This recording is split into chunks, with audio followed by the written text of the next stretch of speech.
അയ്യോ എന്റെ കൈ പൊള്ളി. എന്താ അവിടെ ഒരു ലഹളം? അപ്പൂപ്പ എന്റെ കൈ പൊള്ളി. അയ്യോ വേഗം പോയി ഐസ് വെള്ളത്തിൽ കൈ മുക്ക്. അതാ മുക്ക അപ്പൂപ്പ. ഞാൻ നിന്റെ ഭർത്താവിനോട് പോയി പറഞ്ഞിട്ട് വരാം.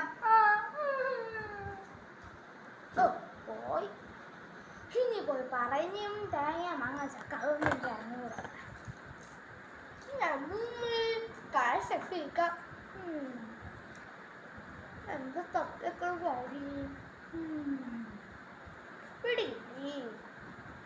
അമ്മമ്മോട് പറയാം. ബാൻഡേജ് വാങ്ങാനുള്ള കാശ് തരണം. അപ്പൊ കണി കഴിഞ്ഞു.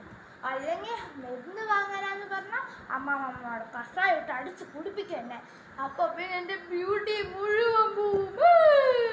വേണ്ട, ഒറ്റ നേരം കൂടി കിടന്നു പോകാം. എന്നിട്ട് അമ്മാമ്മയുടെ കാശ് തട്ടി.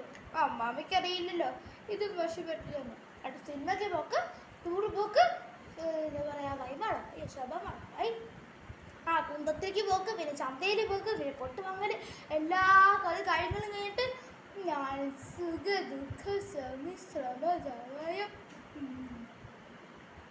എന്താ എന്താ നീ എന്നെ വിളിച്ചത്?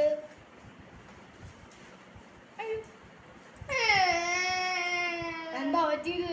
എന്റെ കൈ പൊള്ളി. നോക്കട്ടെ. നിന്റെ അടുത്ത് പോയി ഐസ് വെള്ളത്തിൽ കൈ മുക്കാൻ. ഞാൻ മുക്കാം. എന്തായാലും അമ്മാമ്മയുടെ അടുത്ത് പോയിട്ട് കാര്യം പറയാം. മുത്തശ്ശി എന്റെ കൈ പൊള്ളിയ മുത്തശ്ശി. എന്റെ കൈ പൊള്ളി മുത്തശ്ശി.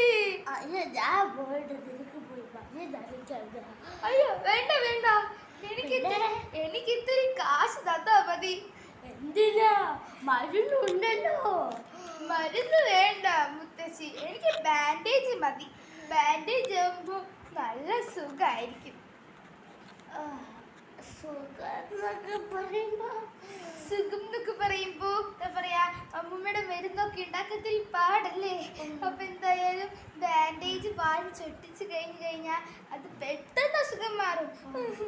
പെട്ടെന്ന് പറഞ്ഞാൽ അതിപെട്ടെന്ന്. അത് കഴിഞ്ഞാൽ ഇതിപ്പോ പുതിയ പുതിയ ഫ്രണ്ട്. ഓ ഫ്രണ്ട് അത് തന്നെ. അതാ എനിക്ക് എത്ര വേണ്ടി വരും? ഒരു 3000 രൂപ വേണ്ടി വരും. 3000 രൂപയോ ഒരു മരുന്നിന്? അത്രയ്ക്ക് ഗുണമാ. അതൊന്ന് നോക്ക്, അതൊന്നും ഒട്ടിച്ചാ മതി.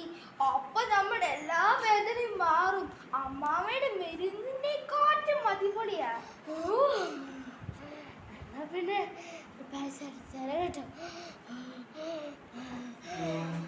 ഞാൻ എടുത്തിട്ട് വരാം കേട്ടോ.